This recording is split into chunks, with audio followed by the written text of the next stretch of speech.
Well, let's see how this Fraser falling black action rifle shoots. This is a custom and it's a wildcat. This is a 450 Nitro Express neck down to 300. A patron of mine, Thomas, sent me this rifle so I could do this video, and I really appreciate it, Thomas. This is a beautiful piece. He had this custom made. He worked quite closely with the builder down in Utah, Steve Early, and specified all the features that he wanted. This is set up for a man who's about 6'2", pretty big. Told me he likes big rifles. He likes a little weight in those rifles. And boy, this one sure fits that mold. He also likes a high comb so he can get his eye lined up with the scope. He's got a beautiful Schmidt and Bender on top here. It's the classic 3-12 by 42 millimeter. Just about right. If I want to nitpick, I might want to mount it a little bit closer to the barrel here and really take advantage of it. But as I said, he's got this comb built up so that, boy, when you've got a good cheek weld, it's right there. So let's see if I can't find myself a target out there. And crank this baby up to get to it. Slide this down a little. Here we go. And I'm going to dial that scope up. Reticle is nice and sharp. Our eyes are quite similar, Thomas. All right. Yes, I think I've got my chronograph ready to go. I'm going to just open this baby up. It's already open. Pull one out of the handy-dandy little sheath he has. I got to get used to lifting that side lever. I'm always wanting to reach down because the Ruger number 10, the Dakota 10, the Ruger number 1, and the Dakota 10, and the Park West Arms 10 all have the under lever that wraps around the trigger bow.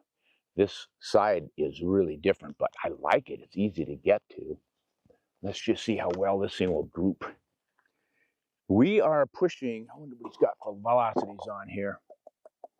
He has them in meters per second, the way it looks. Range velocity, huh? Yeah. Now, I'm not understanding meters, but he's claiming it's 866 meters per second at 100 yards. Does not have the muzzle. So we'll just figure it out with our Garmin right here. And that'll tell the tale. Here we go, folks. Big kicking 300 Magnum. Actually, it's so heavy, I don't think it's going to kick much. Bit of a bite to it. 28.33. Jay, just right there by the bull, about an inch, not quite an inch high and a half inch to the left. Look at that, slides right out. Sweet. I'll pull one out of there. Yeah, man, could get used to that. Got a bite to it. That jumped off to the right about the same distance that the one was off to the left. And I think, guys, you can blame this on me. New rifle, hard kicking. I'm not relishing shooting it off the bench. Shooting it offhand is sweet. No issues there. But boy, this is right up there with a 375 H&H for bite. It's got a hard rubber recoil pad too, so I really wouldn't call it a recoil pad. It's more like a club. But that's classic stuff.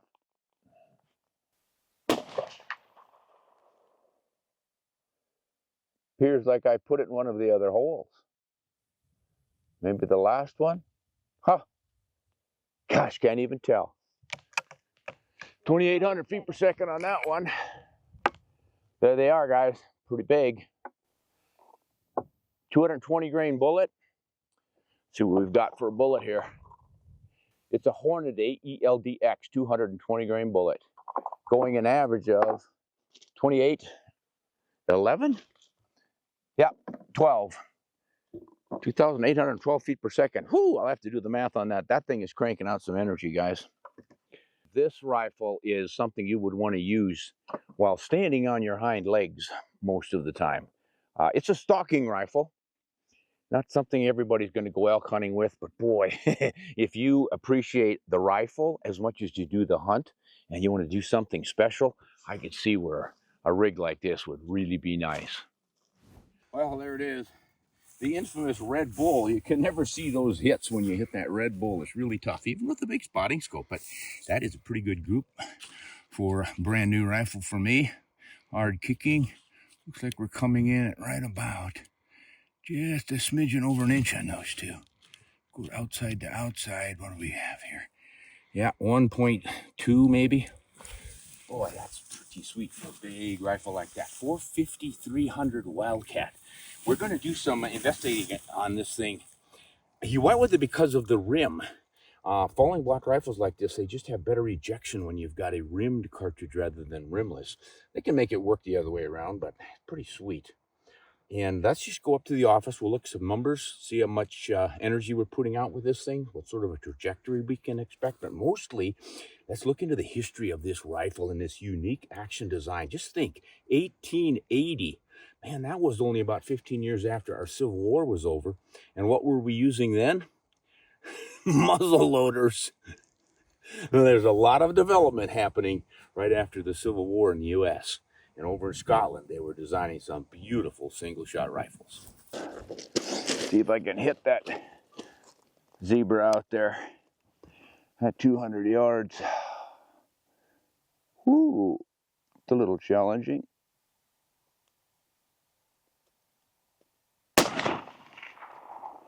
I missed him. Shot under him. Bring my shoulder out before I hit that thing.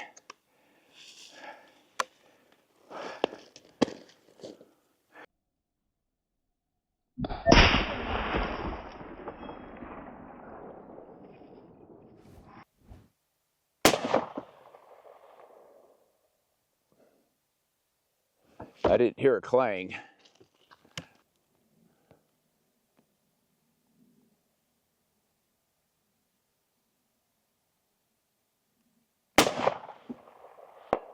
Smack. I heard a smack.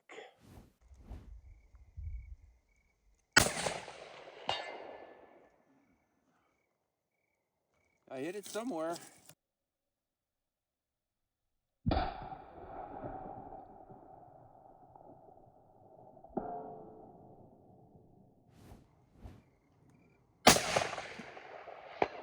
Smack.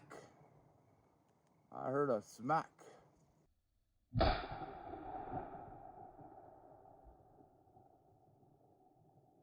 Well, a Fraser falling block rifle, that is pretty rare and pretty cool.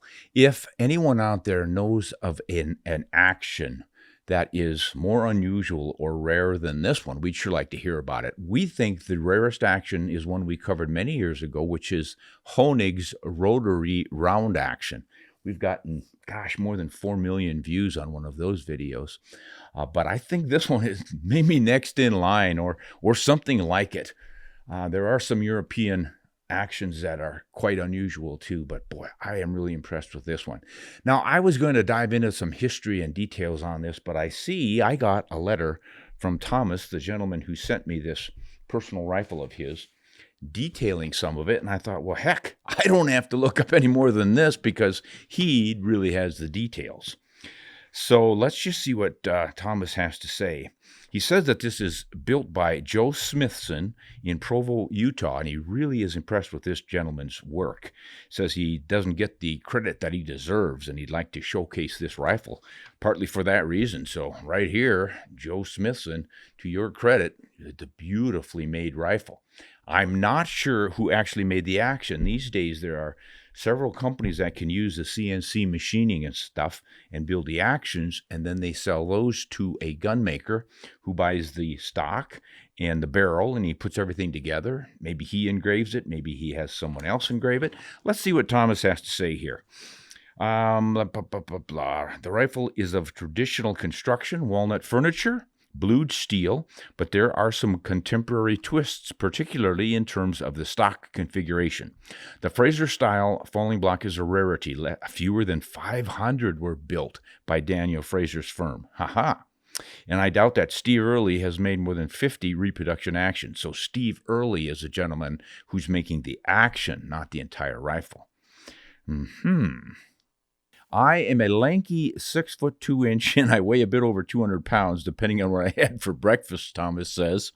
I like rifles that are easy to shoot, and I don't mind carrying a bit of extra weight if it moderates the recoil. I don't object to light mountain rifles, but I think they're not suited to Magnum-class cartridges. Boy, I'll have to back you up on that one. I shot this guy yesterday 12 times, as you can see by the dead soldiers right here.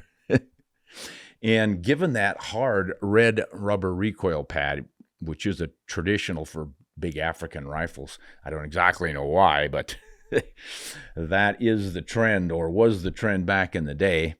But they can really recoil, so a little bit of weight certainly helps. Now, I forgot to weigh this guy. I think I've got a scale around here. Before we're done, I'm going to get that up and weigh it. I'm going to do it right now. Let's put the old kitchen scale to work here and hope we can make it. Yikes. Got to get it balanced just right on there with that scope. It's not easy to do. Bottomed it out, didn't we? No. 10 pounds. Not all that heavy. So we've got about a 10-pound rifle the way it looks. Let's see. I have, Thomas continues, I have long hands and I need a long reach to the trigger. And I have very firm ideas about comb profile, and I insist that my rifles provide a firm cheek weld. What suits me may seem a little odd to you, so I ask your forbearance for my idiosyncrasies. I have provided ammunition for both rifles. You don't have as much anymore, Thomas. Please test and use them as you see fit. I have no autumn hunts planned for North America this season, so I am in no hurry to see the rifles returned. Oh, I think I'll just keep it. I'm more than happy for your colleague, Joseph Von Benedict, to get his hands on them if circumstances allow. Well, I'll have to give Joseph a call. I bet you he'd like to come over and try this out. Great. Now, here is information on the 450-300 Nitro Express cartridge, and I can show you where we're coming from and going with this one. Here's the original 450 Nitro Express. Came out around 1898. And it was originally black powder, but they very quickly got cordite in there. That was that infamous long spaghetti-like powder that the Brits had that caused a lot of pressure problems. But they used this in their elephant guns in Africa. I think they were shooting 500 grain bullets roughly at the time, and it became really popular. It was kind of a standard. So what Thomas, the wildcatter here, did is he took that rimmed case, because rimmed cases really work well in this style of rifle for extraction of the case. As you can see, he shortened it and bottlenecked it, and there's your 30 caliber version. And gosh, it's driving that bullet. What did we get? 2850? About 2,850 feet per second. And I ran some numbers on that for ballistics because I said I would. I wanted to know what kind of energy we were churning up. And according to this calculator, the muzzle energy with that 220 grain bullet at that velocity, 3,969 foot-pounds of energy. Not the 5,000 pounds you're getting out of a 458 lot, or I think you get about 4,800 out of the 470 Nitro Express cartridge, but obviously it was plenty for taking elephants back in the day. And now necking it down to this 30. Ooh, wait a minute. What am I saying? That was the 450. I'm giving you the numbers for the 30 caliber version of it, this Wildcat.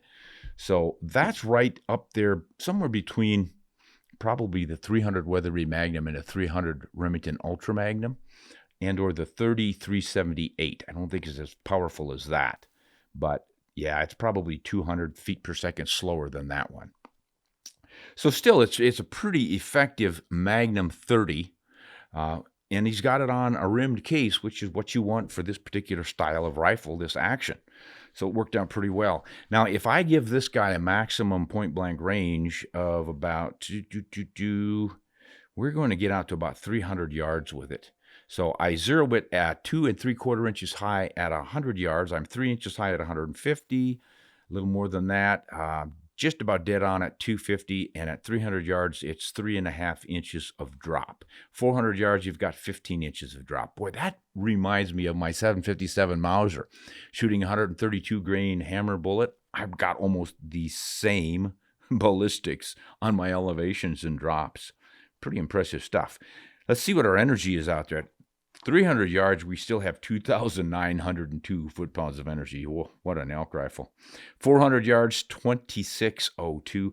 You do not drop down to below 1,500 foot-pounds of energy until 850 some yards. So, yeah, that is a powerhouse of a cartridge. The 450 Nitro Express neck down to 30 caliber.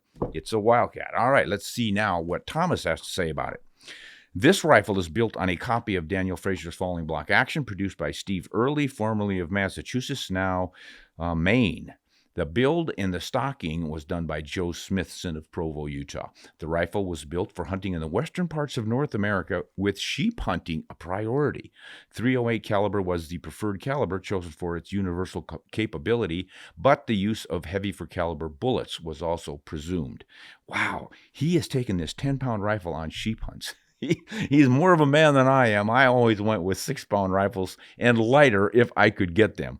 I just seem to last longer and go farther. But more power to you, Thomas, if you can handle this.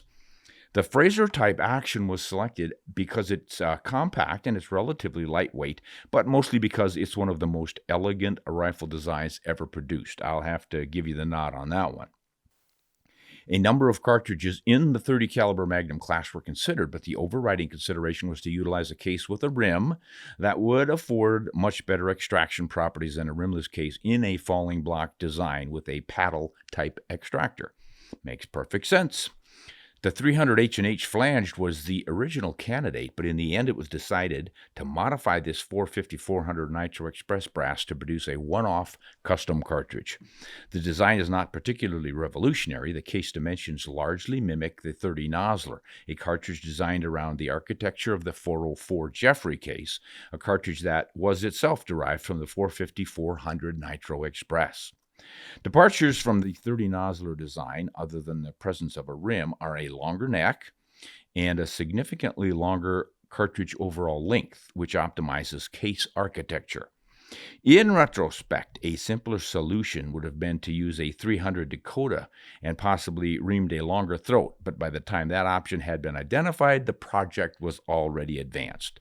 Custom forming and loading dies were supplied by Hornady and the chamber reamer by Dave Manson. Forming the brass is tedious but not difficult. Fire forming is essential to develop the correct shoulder angle, and this was done without bullets by using a charge of 16 grains of Vidahuri 3N37 powder topped with cream of wheat, dry cereal powder, and a raw cotton cigarette filter top wad. For those of you who are not into wildcat cartridges and hand loading, this may sound a little weird, but this is standard stuff for fire-forming cases. You use a light charge of powder, and then you, instead of putting a bullet on top, you put in a cream of wheat to just add some weight on top of the powder and stuff this cotton down it. And he was using cigarette filter top wads. I'm sure he was just going around on the streets picking up cigarette butts or what. But that's what he used to create a little bit of pressure in the chamber to fire form his cases. What we hand loaders won't do. Now, the finished rifle is a modern twist on a classically styled rifle, which is a joy to use in the field. At just over 10 pounds, it is heavier than some dedicated mountain rifles, but it's probably quite well matched to the Cartridge, which is at the punchy end of the spectrum. And I will agree with you on that one, Thomas. That was a considerable punch. I really did enjoy shooting it offhand. On the bench, not quite so much. But to be accurate, I did most of my shooting off the bench to reach out as far as 400 yards, and it's an accurate rifle. You did fool me at first at 200 yards. I don't know why I wasn't thinking properly. The thing was zeroed right on at 100, and I was playing my usual game of being about 2.5 inches high at 100, which would put me pretty much dead on at 250. So I held a little bit low on my target at 200 and couldn't figure out why I was not hitting it. Then when I finally scratched my head and got my numbers straight, bingo, it all made sense. So let's continue with Thomas. Glass is fitted directly to the barrel with a custom mount. The scope is zeroed at 100 meters. Yeah. Now here's that custom mount, and I did notice that. And that makes sense. And I've been noticing this on my Park West Arms SD10 rifle. I've been thinking I'd like my rings to be a little farther back. Because of this action design, you end up with your scope coming quite far back. You look at that and it's like, does not look like a nice balance. But this is where you need your scope to extend back to get the proper eye relief and see the full view. And you have to have some kind of a mount that angles backwards to help bring that scope back. And that's an issue that I'm having with my 757 right now. We may be building some kind of a custom mount down the road on that one. But well done. It's a good looking mount too. Wow, that was some solid, detailed information from Thomas. We really appreciate that. This is what I think a serious rifle nut does. For those of you who say, hey, I can buy a $400, $500 rifle and shoot sub-MOA groups, and why are you guys wasting all your time and money on these expensive things? Well, it's because it's an all-enveloping hobby. Some of us, whatever our hobby is, you go all out with it sometimes, and that's what a real gun nut does. He's not happy to settle for another rifle. He wants something special, and boy, it's pretty hard to find anything a little more special than this. It's just unusual in so many ways, mostly this side lever. I just really like that. It's a slick system, and it's so easy to open and close, and yet it remains locked closed unless you push that little center thumb button right there, and you hardly even notice it happens. Got some nice engraving on it. I noticed there's a stone sheep on this side. No wonder we went stone sheep hunting with it first. So there you go, guys. If you've got way too much money burning a hole in your pocket and you want something especially unique, start scratching your head over what you could design for yourself. I don't think it has to be as expensive and elaborate as this, but most rifle nuts, regardless of their economic level, seem to be able to come up with some sort of a custom, whether they make it themselves or they have a machinist friend who tweaks something or simply put a different stock on it. But there are just a lot of ways that you can sort of customize your rifles, much as we used to customize in hot rod cars when we were kids. Similar deal. So we really enjoyed that. We want to thank Thomas for providing it for this video. I think it shows another side of shooting that a lot of us don't really see. And I'm tickled to have had the opportunity to do it. Thomas, thank you so much. Thomas is one of our patrons, and we certainly appreciate his support. And he went above and beyond the call of duty by loaning us this beautiful Fraser falling block action rifle. Thanks so much. I hope you guys have enjoyed this one. If you want to see more unusual rifle reviews like this, let us know and we'll see what we can dredge up. Until then, this is Ron Spomer signing off. Hunt honest and shoot straight.